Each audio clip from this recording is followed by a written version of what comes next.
GK मस्ती MS में आप लोगों का फिर एक बार स्वागत है। आप लोगों ने वैदिक कालीन सभ्यता के पार्ट 1 में लूसेंट बुक के ऑप्शनल वाले में से 40 क्वेश्चन पढ़े और लूसेंट बुक का जो एक्सप्लेन है, जो सामान्य ज्ञान की पुस्तक में, उसको आप लोगों ने देखा। आज 40 क्वेश्चन होंगे, यानी 41 से 80 तक क्वेश्चन होंगे जो ऑप्शनल वाली लूसेंट की बुक है, और प्लस किरण बुक का एक्सप्लेन होगा। तो 41वां क्वेश्चन है, देर ना करते हुए 41वां क्वेश्चन है, सूची को मिलाइए। तो सूची 1 में लिखा है ऋग्वेद, सूची 2 में उसके आगे लिखा है संगीतमय स्रोत, यजुर्वेद स्रोत एवं कर्मकांड, सामवेद तंत्र मंत्र एवं वशीकरण, अथर्ववेद यानी स्त्रोत एवं प्रार्थनाएं। तो इसका सीरियल जो ऋग्वेद है, ऋग्वेद में उसके सामने लिखे जाएगा स्रोत एवं प्रार्थनाएं। ऋग्वेद में जो है ऋचाएं हैं, देवताओं की प्रार्थनाएं हैं, देवताओं की प्रशंसा है। तो ये हो जाएगा ऋग्वेद के सामने लिखा जाएगा सूची 2 में स्रोत एवं प्रार्थनाएं।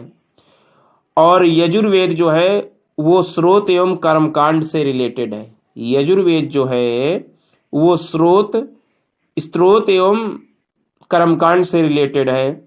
सामवेद जो है वो संगीतमय स्रोत है, और अथर्ववेद जो है ये तंत्र मंत्र एवं वशीकरण से संबंधित है। सामवेद संगीतमय स्रोत, अथर्ववेद तंत्र मंत्र एवं वशीकरण वेद, ऋग्वेद प्रार्थनाएं और ऋचाएं स्त्रोत, और यजुर्वेद कर्मकांड इसमें बताया गया है।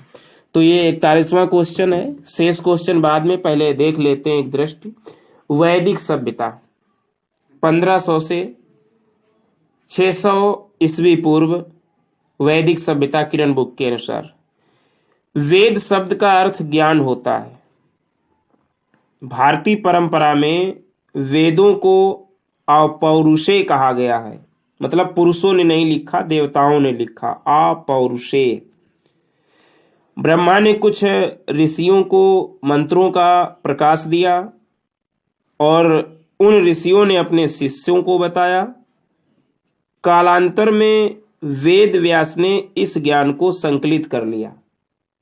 ब्रह्मा ने ऋषियों को, ऋषियों ने अपने शिष्यों को, और कालांतर में वेद व्यास ने इस ज्ञान को संकलित कर लिया। इसी कारण वेदों को श्रुति भी कहा गया है, मतलब सुनने के आधार पर सुनी हुई बातें श्रुति कहा गया है। इसी कारण ऋग्वैदिक काल 1500 से 1000 ईस्वी पूर्व है।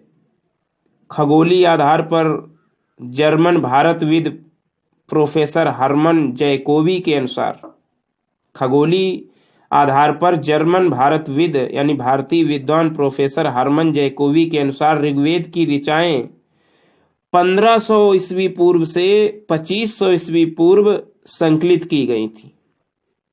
जो खगोलीय भारतीय जर्मन वैज्ञानिक हैं हर्मन जैकोबी, उनके अनुसार जो ऋग्वेद की ऋचाएं हैं वो 4500 ईस्वी पूर्व से 2500 ईस्वी पूर्व संकलित की गई थी। नेक्स्ट पॉइंट, ऋग्वेद, यजुर्वेद और सामवेद को वेद त्रयी या त्रयी कहा जाता है। ऋग्वेद, यजुर्वेद तथा सामवेद को वेद त्रयी या त्रयी कहा जाता है। ऋग्वेद में 10 मंडल तथा 1028 सूक्त हैं। ऋग्वेद में 10 मंडल तथा 1028 सूक्त हैं। दूसरे से 7वें मंडल तक, 10 मंडल जो हैं उनमें से दूसरे से 7वें मंडल तक को वंश मंडल कहा जाता है। दूसरे से 7वें मंडल तक को वंश मंडल कहा जाता है। ऋग्वेद का 8वां मंडल कंड और आंगिरस वंश को समर्पित है। ऋग्वेद का 8वां जो मंडल है,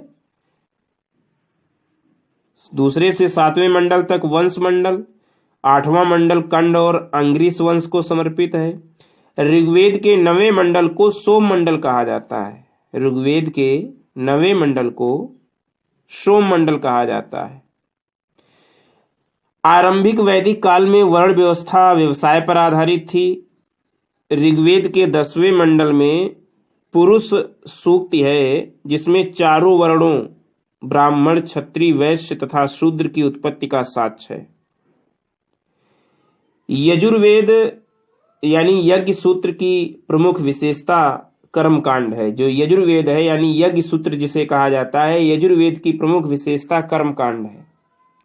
इसमें पहली बार राजसी एवं वाजपेयी यज्ञ का उल्लेख हुआ है। पहली बार राजस्वीय और वाजपेयी यज्ञ का उल्लेख हुआ है।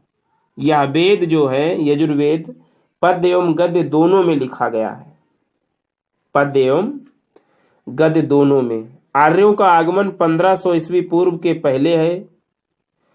आर्य सर्वप्रथम सप्त सैंधव प्रदेश में लाए थे। आर्य शब्द का अर्थ श्रेष्ठ होता है। क्लासिकल संस्कृत में आर्य का अर्थ एक उत्तम व्यक्ति होता है। क्लासिकल संस्कृत में आर्य का अर्थ एक उत्तम व्यक्ति होता है। सुदास जो एक राजा था, सुदास जो कबीले का मालिक था, उसने अनार्यों को पराजित किया था दसराग युद्ध में। दसराग युद्ध परूषणी नदी यानी रावी के तट पर सुदास एवं 10 जनों के बीच लड़ा गया था, जिसमें सुदास विजयी हुआ था। आर्यों का आगमन 1500 ईस्वी पूर्व के पहले है। आर्य सर्वप्रथम सप्त सैंधव प्रदेश में आए थे। आर्य शब्द का अर्थ श्रेष्ठ होता है। ऋग्वैदिक काल की सबसे महत्वपूर्ण नदी सिंधु नदी थी। ऋग्वेद के तीसरे मंडल में गायत्री मंत्र का उल्लेख है। तीसरे मंडल में, जो दूसरे से 7वें मंडल तक है, उसको वंश मंडल कहते हैं। उसके तीसरे मंडल में गायत्री मंत्र का उल्लेख है। ऋग्वेद के 10वें मंडल में नदी सूक्त है। ऋग्वेद में सर्वाधिक पवित्र नदी सरस्वती को नदियों की माता कहा गया है। ऋग्वेद के ऋचाओं के पढ़ने वाले ऋषि को होत्र कहा जाता है। क्या कहा जाता है? होत्र। यजुर्वेद के पाठकर्ता को अधर्व्यु कहा जाता था। अधर्व्यु। सामवेद के पाठकर्ता को उदागात्र यानी उद्गाता कहा जाता था। उदागात्र या उद्गाता कहा जाता था। सबसे नया वेद अथर्ववेद है। अथर्ववेद में वेद त्रयी में नहीं आता है।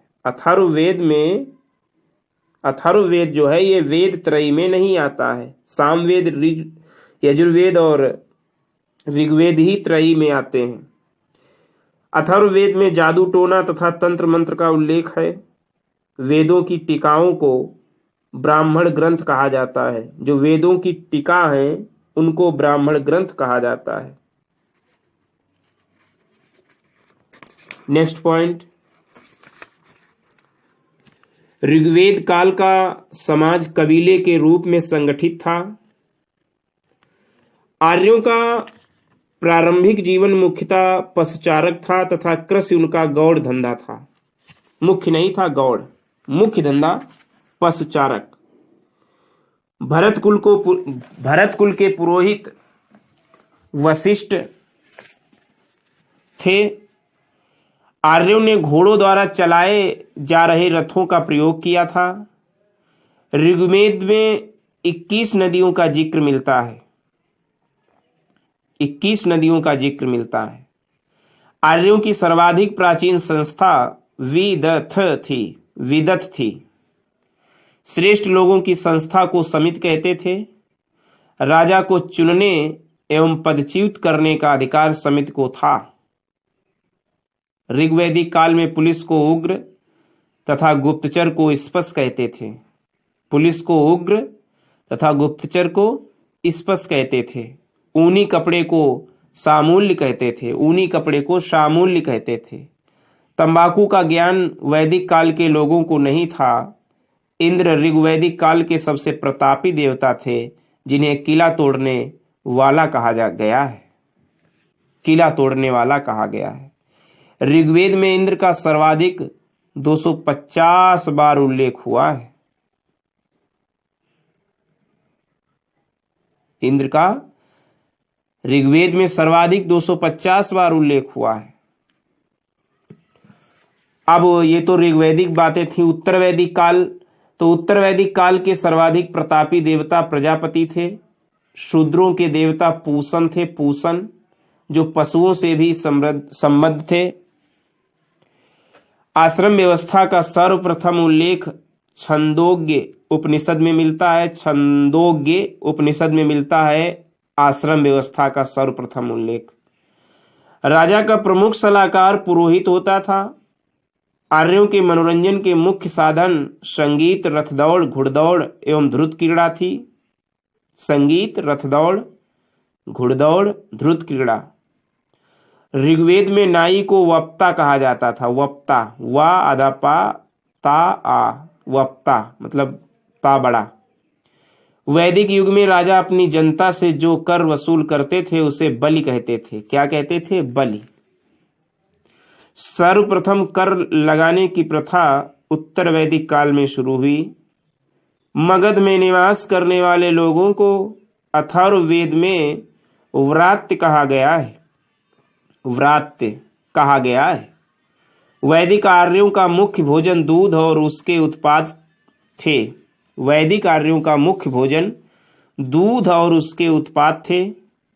जो जौ के सत्तू को दही में मिलाकर करव नामक खाद्य पदार्थ बनाया जाता था। करव, जौ के सत्तू को दही में मिलाकर करव नामक खाद्य पदार्थ बनाया जाता था। करव कहा जाता था जब जौ के सत्तू को दही में मिलाते थे। वैदिक काल में जौ, गेहूं, मूंग, तिल, उड़द आदि प्रमुख अन्न थे। जौ, गेहूं, मूंग, तिल, उड़द आदि प्रमुख अन्न थे। ऋग्वैदिक आर्यों को बढ़ईगिरी, कुम्हार, बुनकर, चर्मकार, रथकार, स्वर्णकार आदि के बारे में मालूम था। बढ़ईगिरी, कुम्हार, बुनकर, चर्मकार, रथकार, स्वर्णकार आदि के बारे में मालूम था, परंतु उस समय लोहारगिरी की जानकारी नहीं थी। परंतु उत्तर वैदिक काल में लोहे की जानकारी आर्यों को हो गई थी। उत्तर वैदिक काल में आर्यों को लोहे की जानकारी हो गई थी।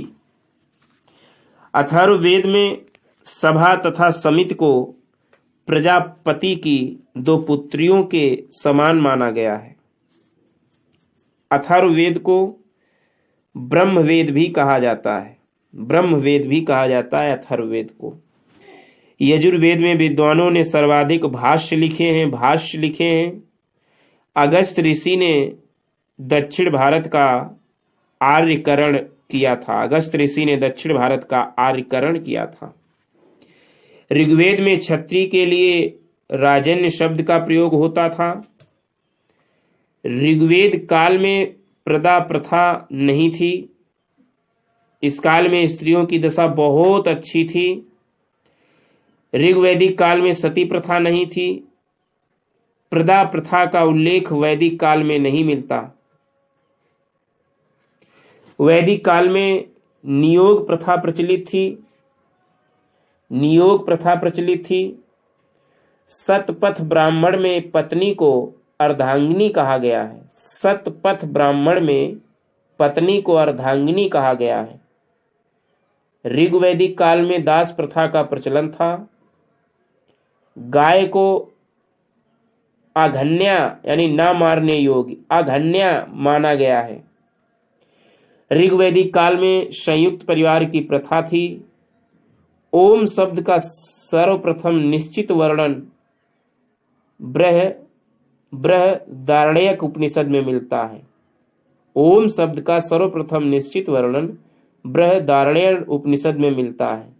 सत्यमेव जयते शब्द मुंडकोपनिषद से लिया गया है। पाप पुण्य तथा स्वर्ग नरक का उल्लेख सर्वप्रथम ऋग्वेद में मिलता है। महाभारत काल में अनार्य जातियों को पड़ी या दास कहा जाता था। पड़ी या दास कहा जाता था। ऋग्वेद में वैद्य या चिकित्सक को भेषज कहा जाता था। षटकोण वाला सा भेषज कहा जाता था। ऋत को नैतिक व्यवस्था का नियामक कहा गया था। अग्नि देवता एवं मानवों के बीच मध्यस्थ की भूमिका निभाने वाला देव था। अग्नि जो था वो देवता एवं मानवों के बीच मध्यस्थ की भूमिका निभाने वाला देव था। मरुत को तूफान का देवता कहा जाता था। प्राचीन भारत के दो महाकाव्य रामायण तथा महाभारत थे। वैदिक लोगों द्वारा तांबे का प्रयोग पहले किया गया था। वैदिक लोगों द्वारा तांबे का प्रयोग पहले किया गया था। अब आता है उत्तर वैदिक काल। उत्तर वैदिक काल उसमें पहले हमने बता दिया, लेकिन उत्तर वैदिक काल पहले नहीं था। अब आता है उत्तर वैदिक काल। उत्तर वैदिक काल 1000 ईस्वी पूर्व से 600 ईस्वी पूर्व था। उत्तर वैदिक काल 1000 ईस्वी पूर्व से 600 ईस्वी पूर्व माना जाता है। पुरातात्विक स्रोत इसके हैं, कुछ स्रोत दिए गए उत्तर वैदिक काल के। पुरातात्विक स्रोत जो हैं वो विचित्र, धूसर, मृदभांड, लोहा, स्थायी निवास। मतलब कैसे पता चलता है उत्तर वैदिक काल के बारे में, तो पुरातात्विक स्रोत इसके हैं विचित्र, धूसर, मृदभांड, लोहा, स्थायी निवास। साहित्यिक स्रोतों से पता चलता है। कौन कौन साहित्यिक स्रोत? सामवेद, यजुर्वेद, अथर्ववेद, आरण्यक, उपनिषद, इनसे पता चलता है उत्तर वैदिक काल के बारे में। लोहे के प्रयोग का साक्ष्य अतरंजी खेड़ा 1050 ईस्वी पूर्व, गंधार क्षेत्र 1000 ईस्वी पूर्व, गंगा यमुना दोआब 800 ईस्वी पूर्व, ये लोहे के साक्ष्य मिले। मतलब 1050 ईस्वी पूर्व अंत अतरंजी खेड़ा में लोहे के साक्ष्य मिले, 1000 ईस्वी पूर्व गंधार क्षेत्र में लोहे के साक्ष्य मिले, और 800 ईस्वी पूर्व गंगा यमुना दोआब में मिले। नेक्स्ट पॉइंट, 4 पुरातात्विक स्थलों की खुदाई हुई। 4 पुरातात्विक स्थलों की खुदाई, जखेड़ा, हस्तिनापुर, नोह तथा अतरंजी खेड़ा में सर्वाधिक लौहास्त्र मिले हैं। जखेड़ा, हस्तिनापुर, नोह तथा अतरंजी खेड़ा में सर्वाधिक लौहास्त्र मिले हैं। अब पॉइंट बाय पॉइंट देखिए उत्तर वैदिक काल। 700 ईस्वी पूर्व के लगभग लोहे का प्रसार उत्तर प्रदेश तथा विदेह में हुआ। 700 ईस्वी पूर्व के लगभग लोहे का प्रसार उत्तर प्रदेश तथा विदेह में हुआ। उत्तर वैदिक ग्रंथ में लोहे को श्याम अयस तथा कृष्ण अयस कहा गया है। श्याम अयस या कृष्ण अयस। प्रारंभ में उनकी राजधानी असंध निवात थी। कालांतर में हस्तिनापुर उनकी राजधानी हुई। असंध निवात, कालांतर में हस्तिनापुर उनकी राजधानी हुई। महत्वपूर्ण राजा हुए जैसे वाल्मीकि, प्रतपीय, राजा परीक्षित, जन्मेजय। महत्वपूर्ण राजा ये 3 बताए गए हैं, वाल्मीकि, प्रतपीय, राजा परीक्षित, जन्मेजय। नेक्स्ट पॉइंट, अथर्ववेद में परीक्षित का उल्लेख मिलता है। अथर्ववेद में परीक्षित का उल्लेख मिलता है। जन्मेजय ने एक नाग यज्ञ और 2 अश्वमेध यज्ञ करवाए थे। एक नाग यज्ञ और 2 अश्वमेध यज्ञ करवाए थे। अंतिम कुरुवंशी, नेक्स्ट पॉइंट है, अंतिम कुरुवंशी शासक नीचछु ने बाढ़ से विनष्ट होने के कारण हस्तिनापुर की जगह कौशांबी को अपनी राजधानी बनाया।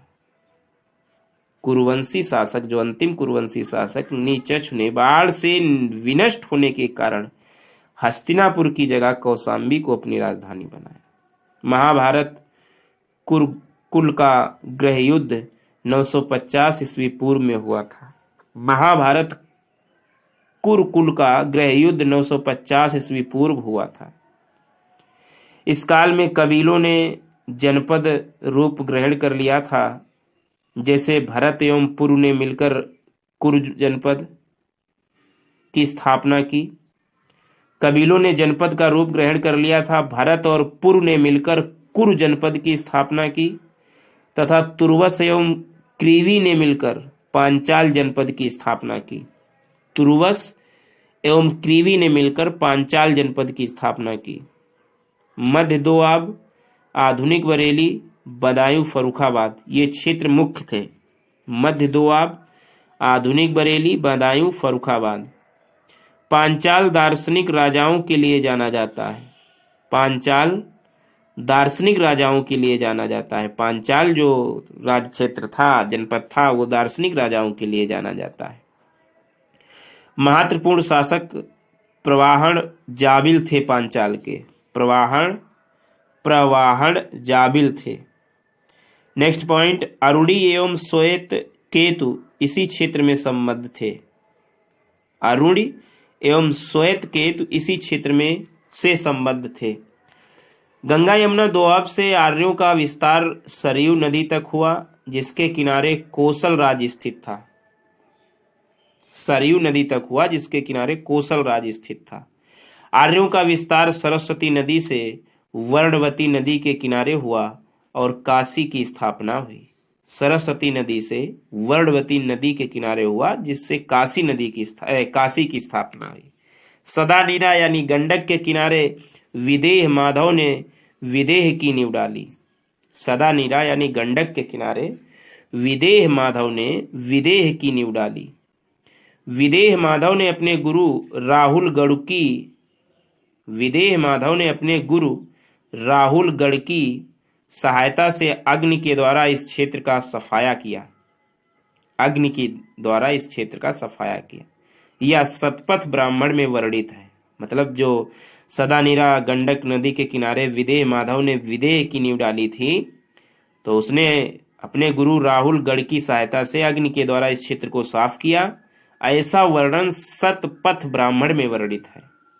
शतपथ ब्राह्मण में महाजनी प्रथा का पहली बार जिक्र हुआ है तथा सूदखोर को कुसीदिन कहा गया है। शतपथ ब्राह्मण में महाजनी प्रथा का सबसे पहले वर्णन जिक्र हुआ।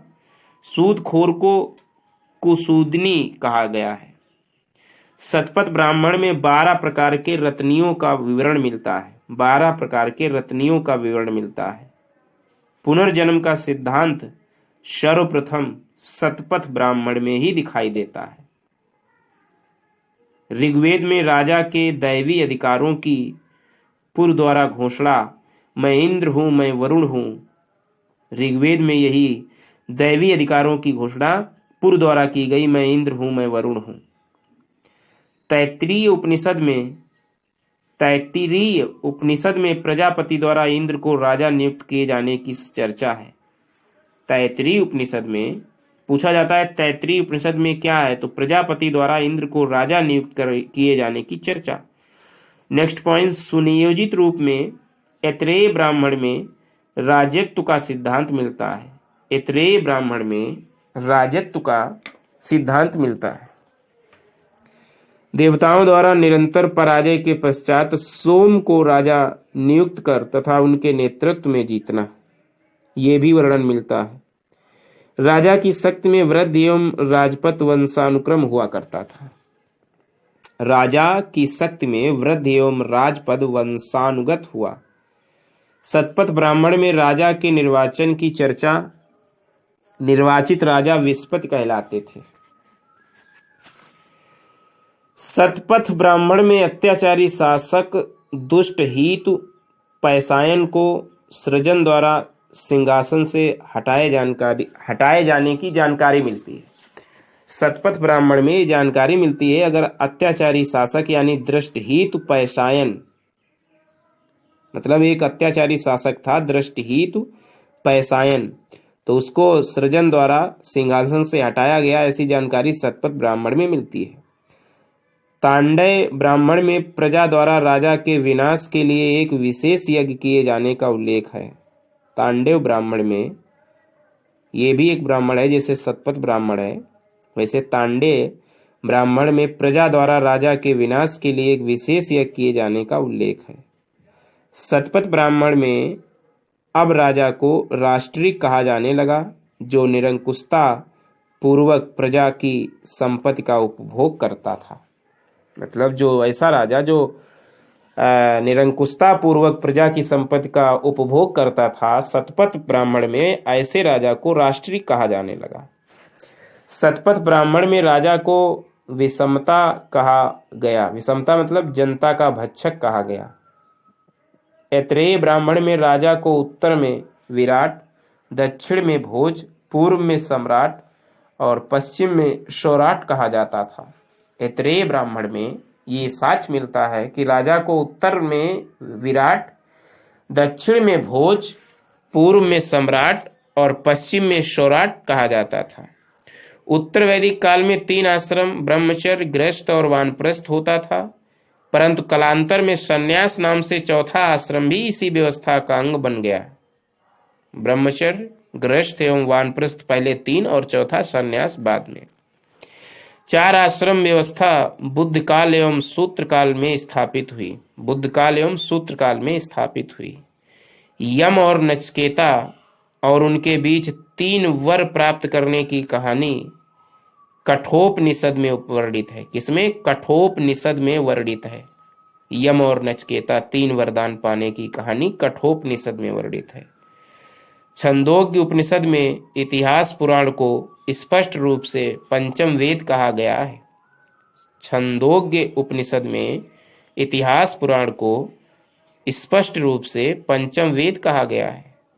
अथर्ववेद में मवेशियों की वृद्धि के लिए प्रार्थना की गई है। अथर्ववेद में मवेशियों की वृद्धि के लिए प्रार्थना की गई है। उत्तर वैदिक काल में गोत्र व्यवस्था स्थापित हुई। उत्तर वैदिक काल में ही गोत्र व्यवस्था स्थापित हुई, पहले गोत्रोत्र कुछ नहीं था। उत्तर वैदिक काल में ही मूर्ति पूजा का आरंभ हुआ। अथर्व वेद में सभा तथा समिति को प्रजापति की 2 पुत्रियां कहा गया। जाबालोपनिषद में प्रथम बार चारों आश्रम की चर्चा हुई। जाबालोपनिषद में प्रथम बार चारों आश्रम की चर्चा हुई। 3 पहले थे, 1 आया, लेकिन चारों को एक साथ आश्रम के रूप में चर्चा जाबालोपनिषद में हुई। ऐतरेय ब्राह्मण द्वारा बहुविवाह के प्रचलन का संकेत मिलता है। विधवा विवाह का प्रचलन तैत्तिरीय संहिता में मिलता है। तैत्तिरीय संहिता में मिलता है विधवा विवाह का प्रचलन। विधवा पुत्र को देधिपत्य कहा जाता था। विधवा पुत्र को देधिपत्य कहा जाता था। शतपथ ब्राह्मण में कृषि की समस्त प्रक्रिया का वर्णन मिलता है। काठक संहिता में 24 बैलों द्वारा खींचे जाने वाले हलों का उल्लेख मिलता है। काठक संहिता में 24 बैलों द्वारा खींचे जाने वाले हलों का उल्लेख मिलता है। उत्तर वैदिक काल में वेद विरोधी और ब्राह्मण विरोधी धार्मिक अध्यापकों को श्रमण नाम से जाना जाता था। उत्तर वैदिक काल में वेद विरोधी और ब्राह्मण विरोधी धार्मिक अध्यापकों को श्रमण नाम से जाना जाता था। अथर्ववेद के अनुसार राजा को आय का 16वां भाग मिलता था। अथर्ववेद के अनुसार राजा को आय का 16वां भाग मिलता था। शतपथ ब्राह्मण में एक स्थान पर क्षत्रियों को ब्राह्मणों से श्रेष्ठ बताया गया है। शतपथ ब्राह्मण में एक स्थान पर क्षत्रियों को ब्राह्मणों से श्रेष्ठ बताया गया है। अथर्ववेद में सिंचाई के साधन के रूप में वर्णकूप और नहर यानी कुल्या का उल्लेख मिलता है। वर्णकूप और नहर यानी कुल्या का उल्लेख मिलता है। अथर्ववेद में परीक्षित को मृत्युलोक का देवता बताया गया है। अथर्ववेद में परीक्षित को मृत्युलोक का देवता बताया गया है। छंदोग्य उपनिषद में एक दुर्भिक्ष का उल्लेख मिलता है। छंदोग्य उपनिषद में एक दुर्भिक्ष का उल्लेख मिलता है।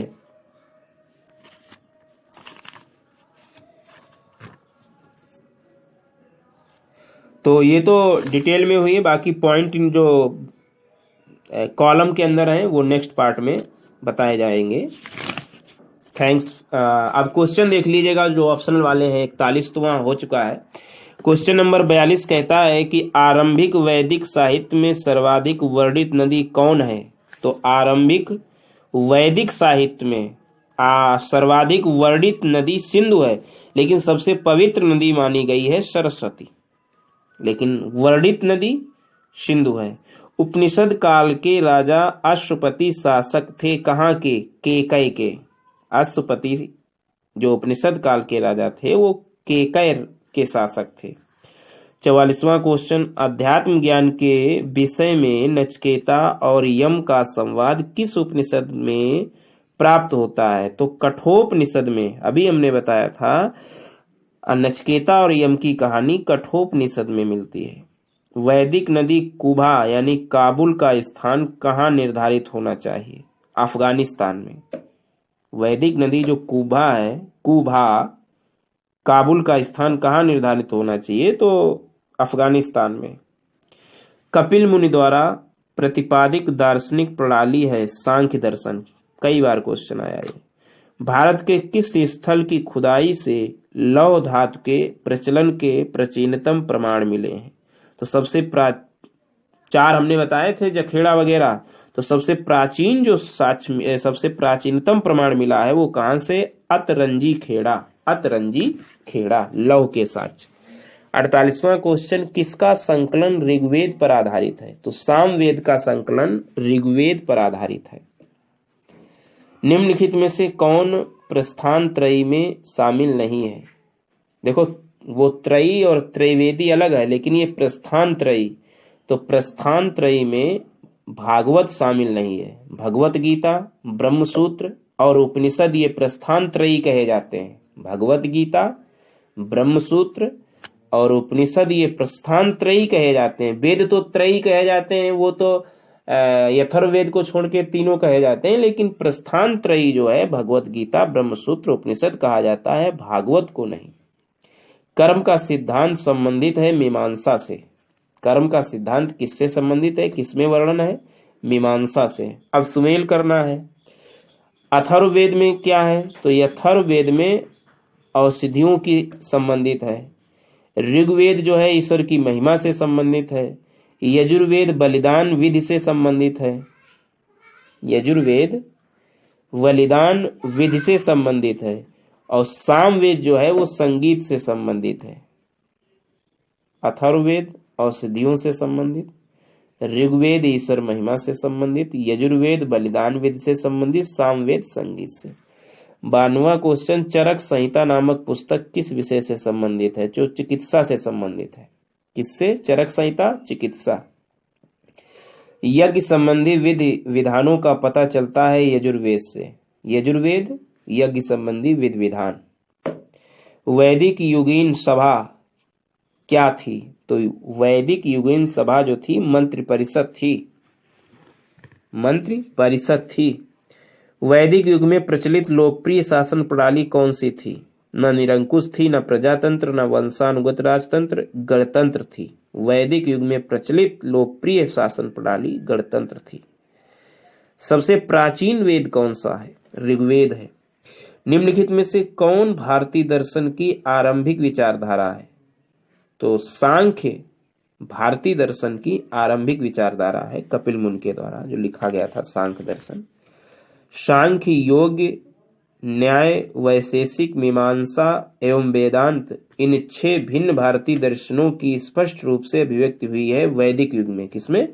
वैदिक युग में। सांख्य, योग, न्याय, वैशेषिक, मीमांसा एवं वेदांत, इन 6 भारतीय दर्शनों की स्पष्ट रूप से अभिव्यक्ति वैदिक युग में हुई है। नेक्स्ट क्वेश्चन, वह दस्तकारी कौन सी है जो आर्यों द्वारा व्यवहार में नहीं लाई गई थी? तो जो लोहारगिरी है, आभूषण भी बना लेते थे, बढ़ईगिरी भी कर लेते थे, काष्ठकारिता, मृदभांड यानी पाटरी भी कर लेते थे, लेकिन लोहारगिरी का वर्णन व्यवहार में नहीं मिलता है ऐसा आर्यों द्वारा। सुमेल आ गया तो उपवेद और वेद मिला, संबंधित वेद मिलाना है। तो आयुर्वेद जो है, आयुर्वेद ये ऋग्वेद का उपवेद है। ऋग्वेद का उपवेद है। धनुर्वेद जो है ये यजुर्वेद का उपवेद है। धनुर्वेद जो है यजुर्वेद का उपवेद है। गंधर्ववेद, गंधर्ववेद सामवेद का उपवेद है। और शिल्पवेद यानी अर्थशास्त्र ये अथर्ववेद का उपवेद है। आयुर्वेद ऋग्वेद का, धनुर्वेद यजुर्वेद का, गंधर्ववेद सामवेद का, शिल्पवेद या अर्थशास्त्र अथर्ववेद का उपवेद है। नेक्स्ट क्वेश्चन, 61वां, ऋग्वेद के किन 6 मंडलों को वंश मंडल या गोत्र मंडल कहा जाता है। तो अभी हमने बताया था दूसरे मंडल से सातवें मंडल तक जो ऋग्वेद के मंडल हैं, दूसरे से सातवें मंडल तक को वंश मंडल या गोत्र मंडल कहा जाता है। किस वेद में जादुई माया और वशीकरण का वर्णन है? तो सभी अभी हमने बताया था, जादुई माया और वशीकरण का वर्णन अथर्ववेद में है। आर्य शब्द इंगित करता है श्रेष्ठ वंश को, श्रेष्ठ वंश को। 64वां है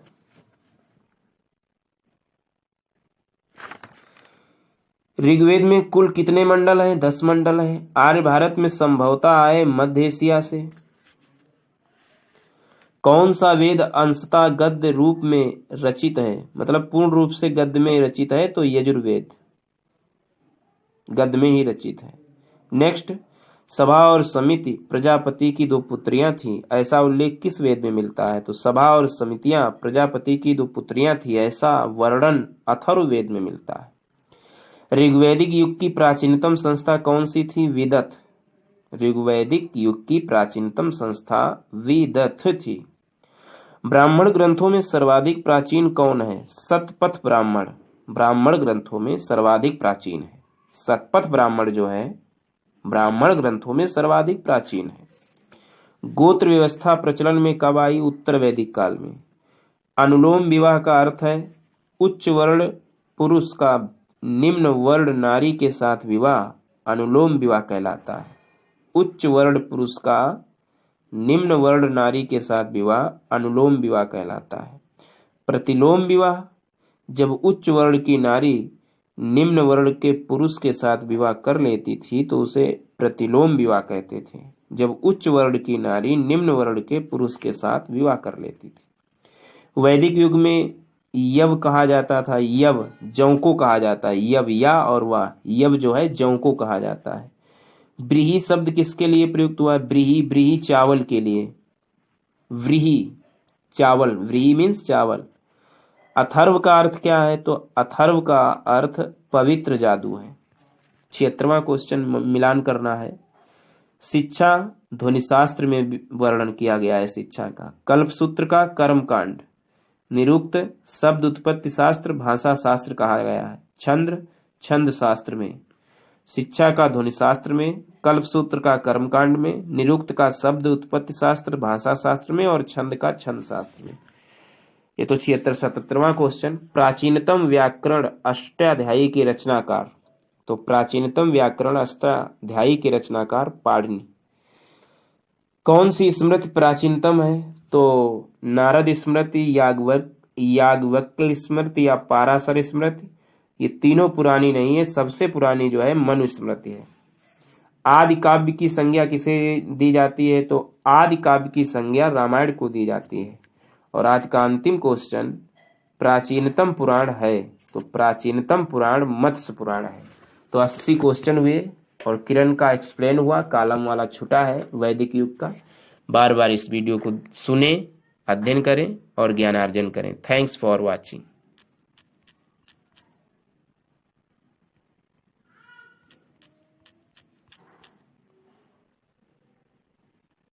जीके मस्ती एमएस में आप लोगों का फिर एक बार स्वागत है। आप लोगों ने वैदिक कालीन सभ्यता